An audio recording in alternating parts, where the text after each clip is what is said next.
देश में विचारधारा की लड़ाई चल रही है। एक तरफ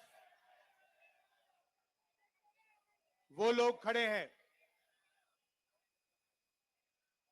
जो चाहे कुछ भी हो जाए, चाहे कुछ भी हो जाए, इस संविधान की रक्षा करेंगे।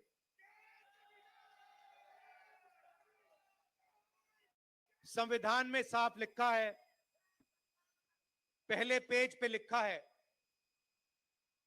कि हिंदुस्तान हर हिंदुस्तानी का है, चाहे उसकी कोई भी जात हो, कोई भी धर्म हो। अगर वो हिंदुस्तानी है तो इस देश में उसकी रक्षा होनी चाहिए, उसको प्रोटेक्शन मिलनी चाहिए।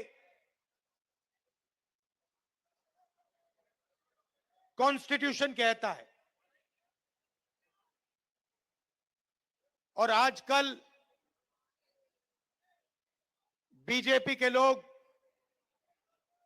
आरएसएस के लोग इस संविधान को खत्म करने में लगे हुए हैं, नफरत फैलाते हैं, एक भाई को दूसरे भाई से लड़ाते हैं।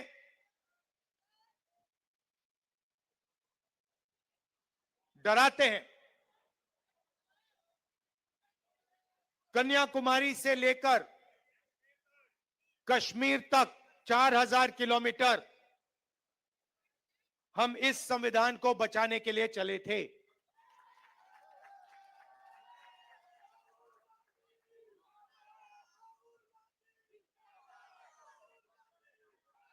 अंबेडकर जी के संविधान पर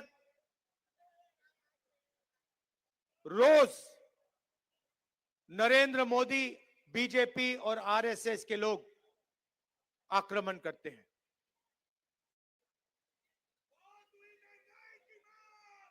और मैं आपसे यह कहना चाहता हूं कि मेरी राजनीति और कांग्रेस पार्टी की राजनीति में बिल्कुल क्लैरिटी है।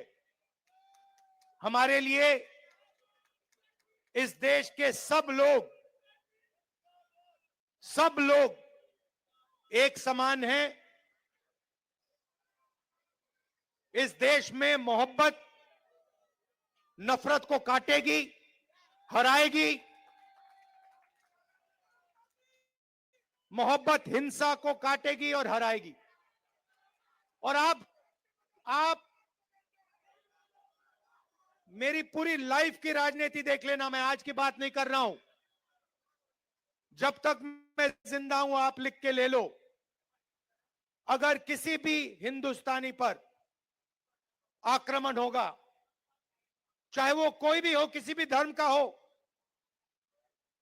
मुसलमान हो, हिंदू हो, सिख हो, ईसाई हो, चाहे वो किसी भी जात का हो, दलित हो, पिछड़ा हो, राहुल गांधी वहां आपको उसकी रक्षा करते हुए मिलेगा। मेरे लिए हिंदुस्तान का यही मतलब है कि इस देश में नफरत ना हो और गरीब से गरीब व्यक्ति, हर धर्म का व्यक्ति, हर जात का व्यक्ति बड़ा से बड़ा सपना देख सके।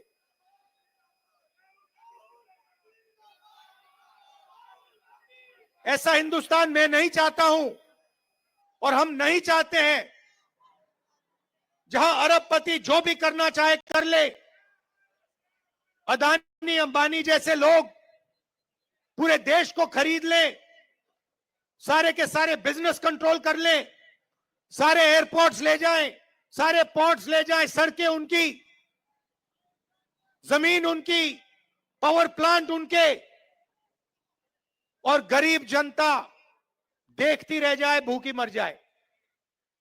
ऐसा हिंदुस्तान हमें नहीं चाहिए और ऐसा हिंदुस्तान हम नहीं होने देंगे।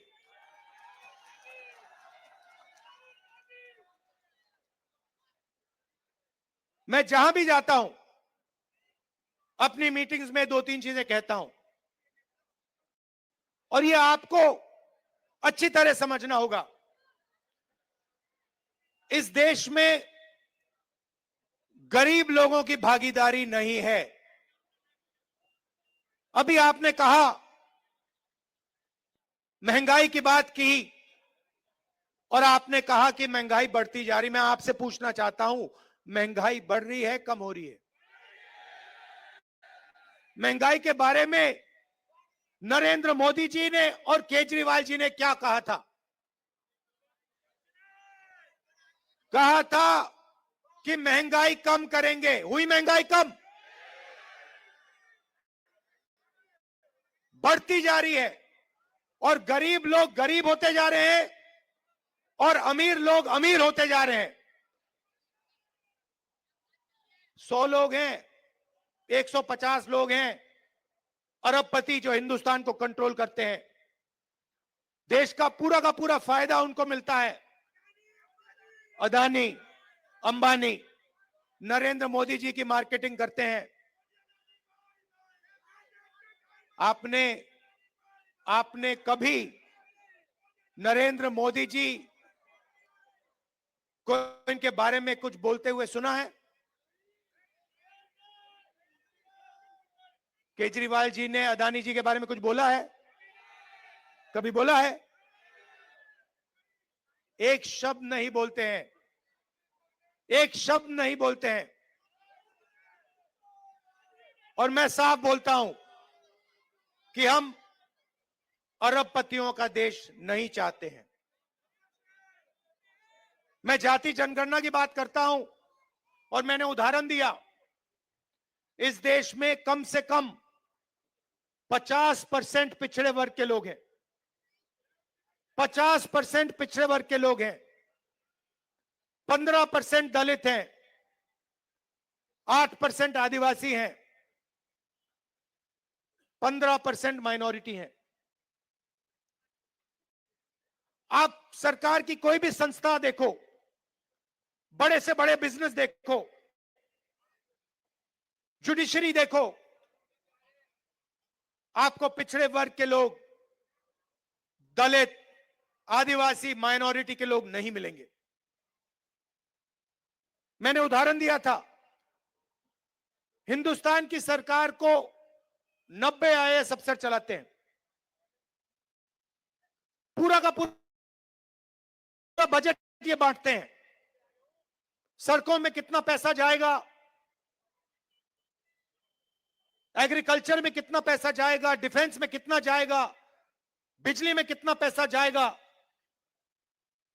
निर्णय ये लेते हैं। 90 लोग हैं। 90 में से 50% आबादी पिछड़े वर्ग की है देश में। 90 में से 3 पिछड़े वर्ग के हैं। आबादी आपकी 50%, आबादी आपकी 50%, भागीदारी आपकी 90 में से 3। और बजट की बात आती है तो जो ओबीसी वर्ग के अफसर हैं वो 100 रुपए में से 5 रुपए का निर्णय लेते हैं। दलितों की आबादी 15% है। 90 में से 3 अफसर उनके 100 रुपए में से 1 रुपया का निर्णय वो लेते हैं। मतलब अगर आपने पिछड़ा वर्ग, दलित वर्ग मिला दिया, जिनकी आबादी 65% है, उनकी भागीदारी 6% है। 100 रुपए में से 6 रुपए का निर्णय ये लोग लेते हैं। बड़ी बड़ी कंपनियां हैं, अदानी, अंबानी, टाटा, बिरला, 500 सबसे बड़ी कंपनियों की लिस्ट निकालो और आपको दिखेगा कि मालिकों में आपको एक आदिवासी, एक दलित, एक पिछड़ा, एक माइनॉरिटी का व्यक्ति नहीं मिल सकता। मैनेजमेंट टीम के नाम निकालो, आपको एक पिछड़ा वर्ग का व्यक्ति नहीं मिलेगा, 1 दलित नहीं मिलेगा, 1 आदिवासी नहीं मिलेगा। ये हिंदुस्तान की सच्चाई है। और जब मैं जाति जनगणना की बात करता हूं, नरेंद्र मोदी जी के मुंह से एक शब्द नहीं निकलता और केजरीवाल के जी के मुंह से एक शब्द नहीं निकलता है, क्योंकि दोनों चाहते हैं कि देश में पिछड़े वर्ग को, दलित को, आदिवासियों को, माइनॉरिटीज को भागीदारी ना मिले।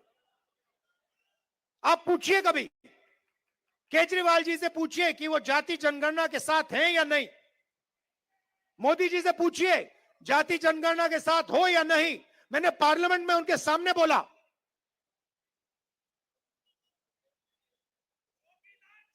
नरेंद्र मोदी जी बैठे थे, मैंने उनसे साफ कहा, नरेंद्र मोदी जी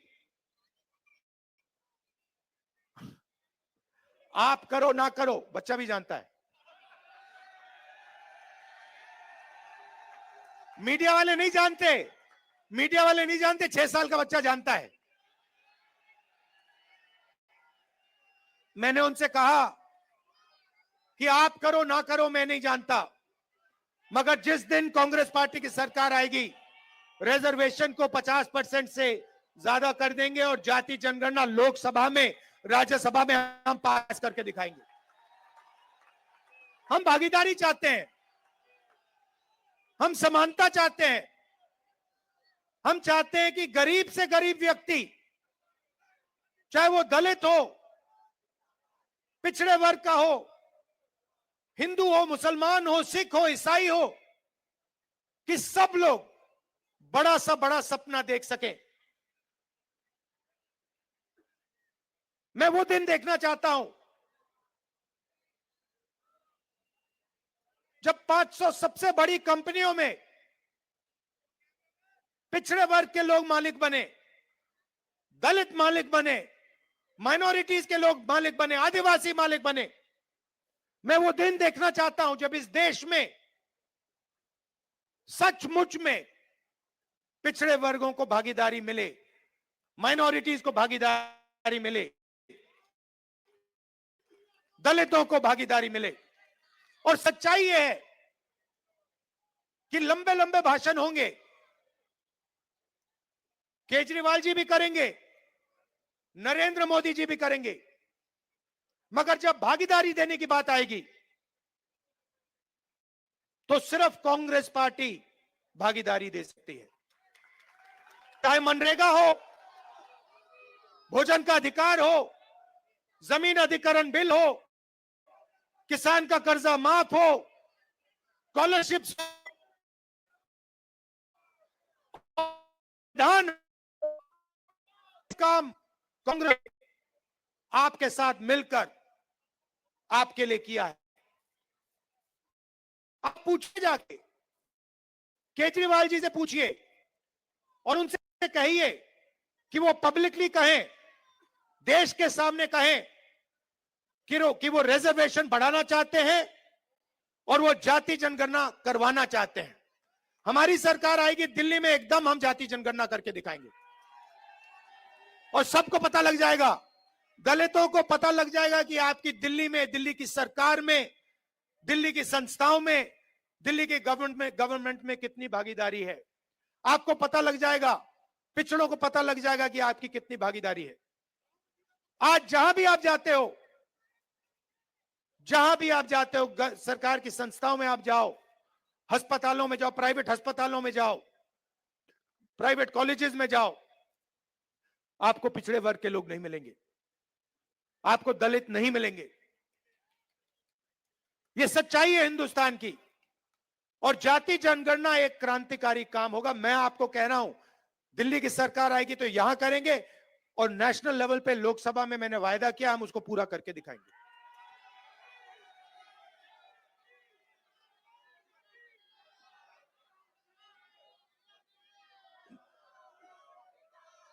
जब केजरीवाल जी आए थे, आपको याद होगा, शीला जी की सरकार थी, आपको याद है वो दिल्ली याद है आपको? और केजरीवाल जी आए और केजरीवाल जी ने बहुत बड़ा प्रचार किया, दिल्ली को मैं साफ कर दूंगा, भ्रष्टाचार मिटा दूंगा,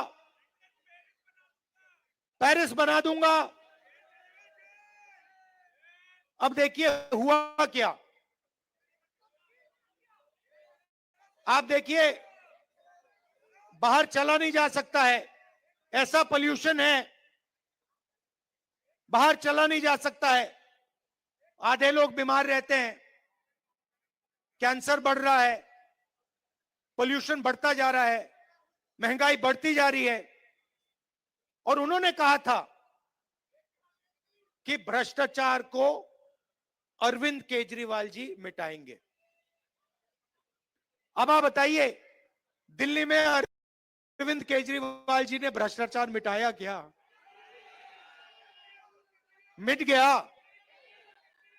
तो जैसे जैसे प्रचार नरेंद्र मोदी जी करते हैं मीडिया का, झूठे वायदे, एक के बाद एक, एक के बाद एक, एक के बाद एक झूठे वायदे, वैसे ही स्ट्रेटेजी केजरीवाल जी की है, कोई फर्क नहीं है।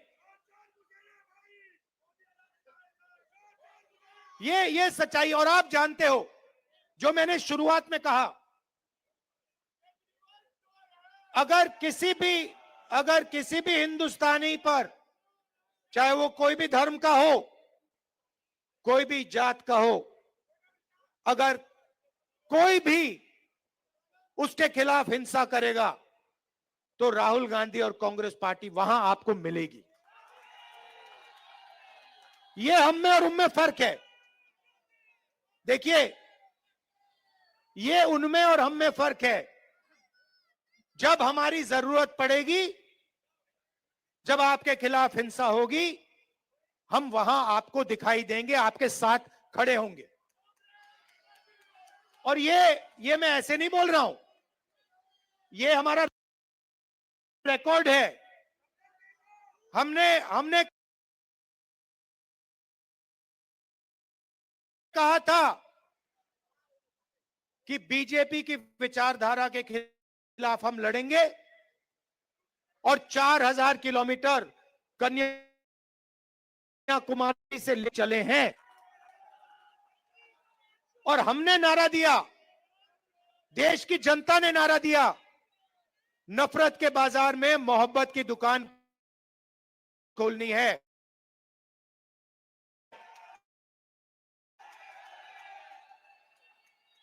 और हम ये नहीं कहा आपको कि मोहब्बत कभी खुलेगी जब आप वोट दोगे।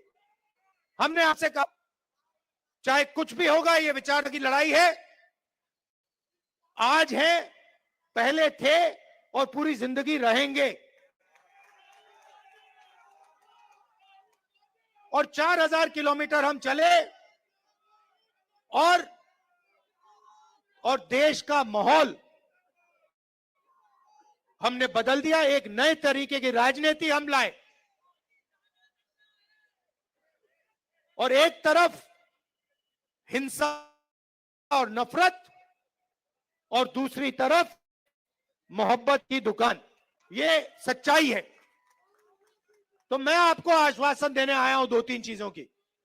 सबसे पहले, हिंदुस्तान सबका है, गरीबों का है, 10-15 अरबपतियों का हिंदुस्तान नहीं है। दूसरी बात, इस हिंदुस्तान में संविधान सबसे जरूरी है, इसकी रक्षा हमने की है। आपने देखा होगा, पहले नरेंद्र मोदी जी 400 पार की बात कर रहे थे, छाती फैला के 400 पार, और चुनाव के बाद संविधान को उन्होंने ऐसे किया, सिर पे लगाया। यह काम कांग्रेस पार्टी ने करवाया है। कांग्रेस पार्टी ने साफ उनको कह दिया कि देखो, बाकी सब ठीक है, अगर संविधान पर आक्रमण किया तो फिर हिंदुस्तान आपको माफ नहीं करेगा, देश आपको माफ नहीं करेगा। तो ये मैं आपसे कहना चाहता हूं, यहां पे कांग्रेस पार्टी का पूरा समर्थन कीजिए, कांग्रेस पार्टी को जिताइए। और जो पहले हम विकास करते थे, जो पूरी दुनिया को मालूम है, जो शीला दीक्षित जी ने काम किया था, जब कांग्रेस पार्टी कर पाएगी। कांग्रेस पार्टी कर सकती है, ना केजरीवाल जी कर सकते हैं, ना बीजेपी कर सकती है। यह सच्चाई है और आपने देख लिया है, आपके सामने सच्चाई है। दिल्ली की सच्चाई आपके सामने है, महंगाई की सच्चाई आपके सामने है, सड़कों की सच्चाई आपके सामने है, पोल्यूशन की सच्चाई आपके सामने है। तो कांग्रेस पार्टी को आप पूरा समर्थन दीजिए, हमारे कैंडिडेट्स को यहां जिताइए और दिल्ली में हमारी सरकार बनवाइए। आप सबका बहुत बहुत धन्यवाद। और कांग्रेस पार्टी के जो हमारे कार्यकर्ता हैं, हमारे जो बब्बर शेर हैं, आप सबका दिल से बहुत बहुत धन्यवाद। नमस्कार, जय हिंद, नमस्कार। बहुत बहुत धन्यवाद। और राहुल गांधी जी की इस बात के बाद मैं सिर्फ इतना कहना चाहूंगा, बदल कर रख देंगे फिजा जमाने की, बदल कर रख देंगे फिजा जमाने की, अब तो जिद है नया इतिहास बनाने की। अब मैं आमंत्रित करूंगा धन्यवाद देने के लिए जिला अध्यक्ष राजकुमार जैन जी से, और जितने भी कैंडिडेट्स हैं सब लोग प्लीज यहां पर फ्रंट लाइन में आ जाएं और राहुल गांधी जी के साथ में एक फोटो खिंचवाएं।